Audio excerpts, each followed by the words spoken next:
أهلها أما بعد فأعوذ بالله من الشيطان الرجيم بسم الله الرحمن الرحيم محمد رسول الله والذين معه أشداء على الكفار رحماء بينهم تراهم ركعا سجدا يبتغون فضلا من الله ورضوانا صدق اللہ العظیم۔ میرے انتہائی واجب الاحترام قابل صد محترم مکرم غیور سنی نوجوانوں، بزرگوں، دوستوں، بھائیوں، موضوع بہت بڑا ہے۔ اگر کوئی یوں کہے کہ میں نے حضور صلی اللہ علیہ وآلہ وسلم کی شان میں چند کلمات کہہ کے یا صحابہ کرام رضوان اللہ تعالی علیہم اجمعین کی عظمت میں چند جملے کہہ کے میں نے حق ادا کر دیا ہے تو یہ محض خیال تو ہو سکتا ہے، اس کا حقیقت سے کوئی تعلق نہیں ہے۔ میں بطور تمہید ایک دو باتیں عرض کرنے کے بعد موضوع کی طرف آتا ہوں۔ سب سے پہلے ہم یہ بات ذہن نشین کر لیں کہ ہم جو صحابہ کا احترام کرتے ہیں وہ اس لیے نہیں کرتے کہ اس صحابی کا تعلق کسی بڑے خاندان سے ہے، اس صحابی کا تعلق کسی بڑے قبیلے سے ہے، حضرت عثمان بنو امیہ سے ہے، حضرت علی قریش کے سرداران کی اولاد سے ہے، حضرت ابو بکر بنو عدی سے ہے، اس لیے ہم ان کا احترام کرتے ہیں۔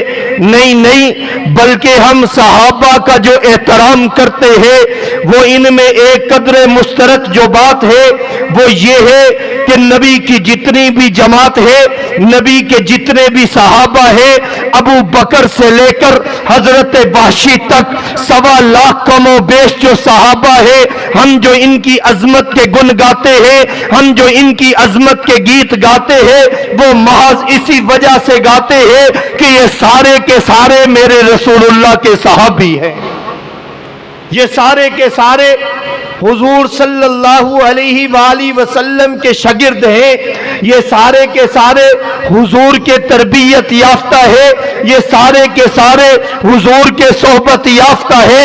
اگر ان پر کوئی انگلی اٹھائے گا گویا کہ حضور کی تربیت پہ انگلی اٹھائے گا، اگر ان پہ کوئی انگلی اٹھائے گا گویا کہ حضور کی صحبت پہ انگلی اٹھائے گا، اگر ان پہ کوئی انگلی اٹھائے گا گویا کہ حضور کے نظروں پہ انگلی اٹھائے گا۔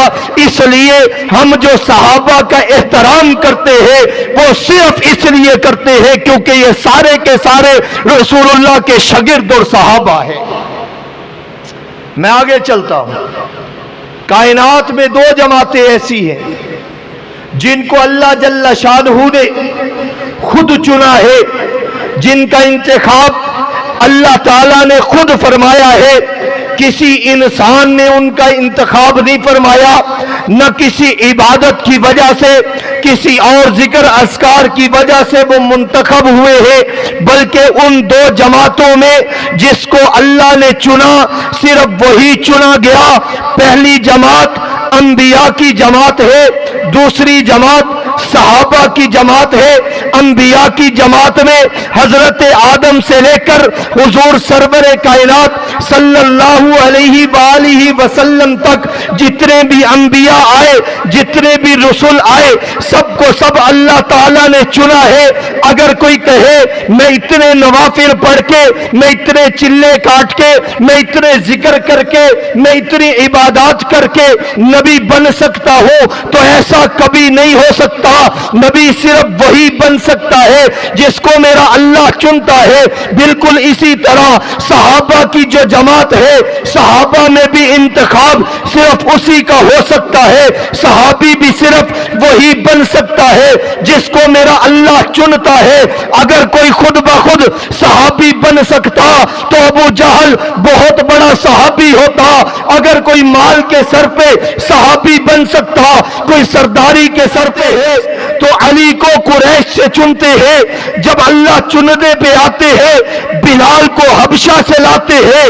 جب اللہ چنتے ہیں ابو ہریرہ کو یمن سے لا کے رسول اللہ کے قدموں میں بٹھا دیتے ہیں. جب میرا اللہ چنتا ہے تو گھر کا نہیں بلکہ باہر کا ہے، عربی نہیں ہے بلکہ عجمی ہے، سید نہیں ہے بلکہ عام ہے، خوبصورت نہیں ہے بلکہ ساملا ہے، قریب کا نہیں ہے بلکہ دور کا ہے. جب اللہ چنتے ہیں بلال حبشی کو چنتے ہیں جو چلتے زمین پہ ہے اور قدموں کی آہٹ جنت سے سنائی دیتی ہے. اور جب نہیں چنتے تو ابو جہل مکہ میں رہ کے بھی نبی کے نظر کرم کا نشانہ نہیں بنتا. جب اللہ نہیں چنتے تو ابو لہب کو مکہ سے بھی نہیں چنتے. جب اللہ نہیں چنتے تو عبداللہ بن ابی کو مدینہ کی گلیوں سے بھی نہیں چنتے. لیکن جب اللہ چنتے ہیں تو غفار قبیلے سے ابو ذر کو بھی لا کے قدموں پہ بٹھا دیتے ہیں.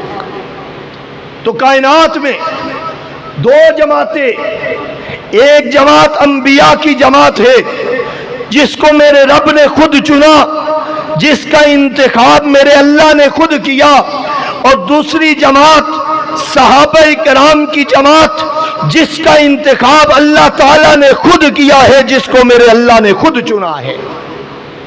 میں اس سے آگے چلتا ہوں. دو جماعتیں جن کا انتخاب اللہ تعالیٰ نے کیا، نمبر ایک انبیاء کی جماعت، نمبر دو صحابہ کی جماعت. اب دیکھنا یہ ہے دونوں جماعتوں کو اللہ نے چنا، دونوں میں کون سی ایسی خاصیت ہے کہ اللہ تعالیٰ خود انتخاب فرماتے ہیں. انبیاء کو بھی خود چنا، صحابہ کو بھی خود چنا. کوئی تو صحابہ میں ایسی صفات ہوں گی جو انبیاء سے ملتی ہوں گی، اسی لیے تو اللہ نے صحابہ کو بھی چنا ہے. انبیاء کو چنا تو اللہ تعالیٰ نے معصوم بنایا. معصوم بنانے کا مطلب یہ ہے اب نبی کے ذہن میں، نبی کے دماغ میں، نبی کے تصور میں کوئی گناہ کا خیال بھی نہیں آ سکتا. گناہ کرنا تو بڑی دور کی بات ہے. انبیاء کو تو چنا، میرے اللہ نے معصوم بنایا. صحابہ کو چنا. اب اہل سنت کا عقیدہ یہ ہے انبیاء کے علاوہ کوئی معصوم نہیں ہو سکتا، کیونکہ نبوت اور معصومیت لازم اور ملزوم ہے. اگر نبوت ہے معصومیت بھی ہے، اگر معصومیت ہے نبوت بھی ہے. کوئی یہ کہے کہ نبی کا لفظ میں استعمال کرتا ہوں معصوم نہیں ہے، یہ بھی ختم نبوت کا ڈاکو ہے. اگر کوئی کہے صرف 12 یا 14 معصوم ہے، میں نبوت پہ ڈاکہ نہیں ڈالتا، یہ بھی در پردہ ختم نبوت پہ ڈاکہ ڈال رہا ہے. تو معصومیت صرف نبوت کا خاصہ ہے، غیر نبی معصوم نہیں ہو سکتا.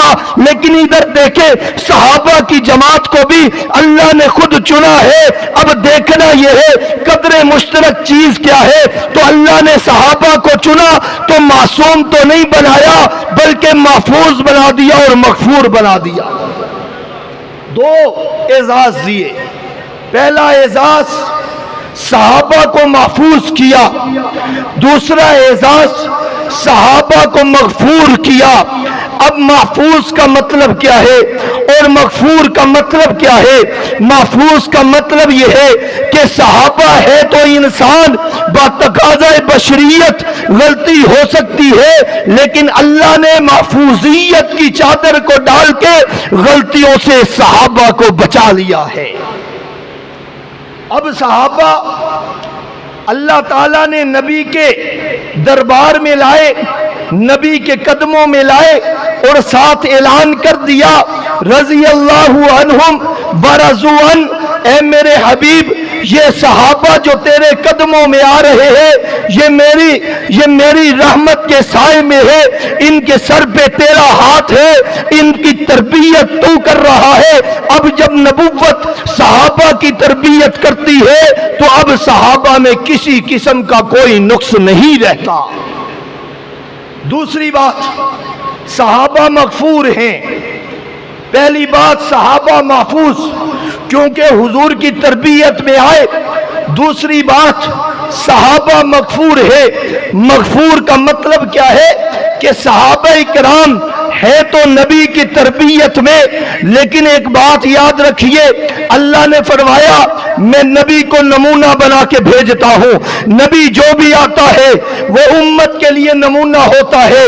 رسول اللہ صلی اللہ علیہ وسلم یہ امت کے لیے نمونہ ہے.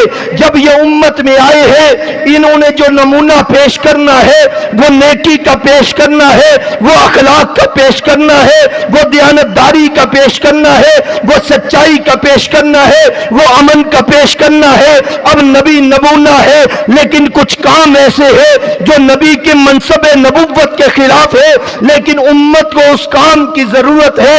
اب اگر وہ کام نہ ہوئے ہو، امت کے سامنے کوئی چیز ایسی، کوئی نمونہ ایسا نہیں ہوتا جس کے ذریعے ان کاموں کو نمٹایا جائے. کوئی ایسی چیز سامنے نہیں ہے. اس لیے کچھ کام جو امت کی ضرورت تھی اللہ تعالیٰ نے خود صحابہ سے کروائے ہیں، خود کروائے صحابہ سے. اب رسول آئے، امن کا درس دیا. اب اگر دو بھائی آپس میں لڑ پڑے، ان کا طریقہ کار کیا ہے، ان کی آپس میں سلو کیسی ہو؟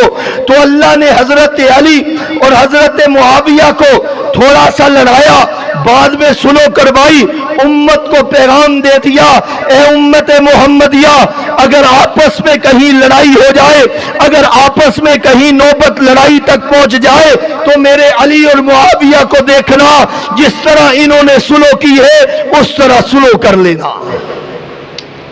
امت کو اب ضرورت ہے اگر گناہ ہو جائے تو کیا کیا جائے. چونکہ گناہ نبی نے کر کے نہیں دکھانا کہ اس کا حل کیا ہے. اللہ تعالیٰ نے صحابہ سے تھوڑا بہت خطائے اجتہادی کروا کے امت کو نمونہ دے دیا.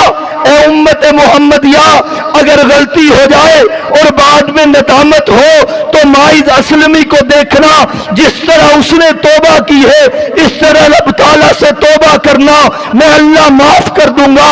تو یہ مغفور کا مطلب ہے کہ جو کام امت کے لیے ضروری تھے، امت کو ان کی ضرورت تھی، اللہ نے صحابہ سے خود کروائے. اسی لیے تو اللہ نے رضی اللہ عنہم ورضوا عنہ کا سرٹیفکیٹ دے دیا اور بتا دیا میں ان سے راضی ہوں، یہ مجھ سے راضی ہے، جو کام کر رہے ہیں میں خود کروا رہا ہوں. امت کی ضرورت ہے، کسی کو ان پہ انگلی اٹھانے کی ضرورت نہیں ہے. تو انبیاء معصوم ہیں اور صحابہ محفوظ اور مغفور ہیں. اس سے میں آگے چلتا ہوں. انبیاء کی جماعت اور صحابہ کی جماعت، ایک میں نے آپ کو قدر مشترک ایک چیز بتائی ہے. میں اس سے آگے چلتا ہوں. انبیاء کرام کی تعداد 1.25 لاکھ کم و بیش ہے.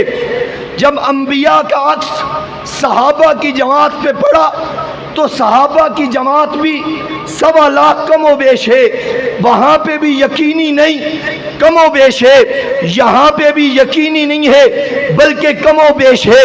پھر اللہ تعالیٰ نے انبیاء کی جماعت سے 313 کو چنا، جن کو رسول بنایا، جنہیں الگ سے شریعت دی، جنہیں مستقل کتاب دی اور انہیں رسول کا لقب دیا.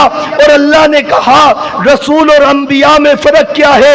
ایک فرق یہ ہے، اللہ خود قرآن میں کہتے ہیں یقتلون النبیین بغیر حق. نعرہ تکبیر، تاجدار ختم نبوت، تاجدار ختم نبوت. ذرا آواز کو بلند کر کے ثواب کی نیت سے مہمان کی آمد کو مد نظر رکھتے ہوئے، تاجدار ختم نبوت، تاج و تخت ختم نبوت، عظمت صحابہ، شان صحابہ، کردار صحابہ. نعرہ تکبیر. میں اپنی بات کو ختم کرتا ہوں. اللہ نے انبیاء کو اور صحابہ کی جماعت کو چنا اور بے شمار ان میں قدر مشترک چیزیں رکھی اور امت کو پیغام دے دیا، انبیاء بھی میری جماعت ہے، صحابہ بھی میری جماعت ہے، اب کسی کو اس کی اجازت نہیں کہ وہ انبیاء کی جماعت میں بھونکے، بالکل اسی طرح کسی کو یہ اجازت بھی نہیں ہے کہ وہ صحابہ کی جماعت پہ بھونکے۔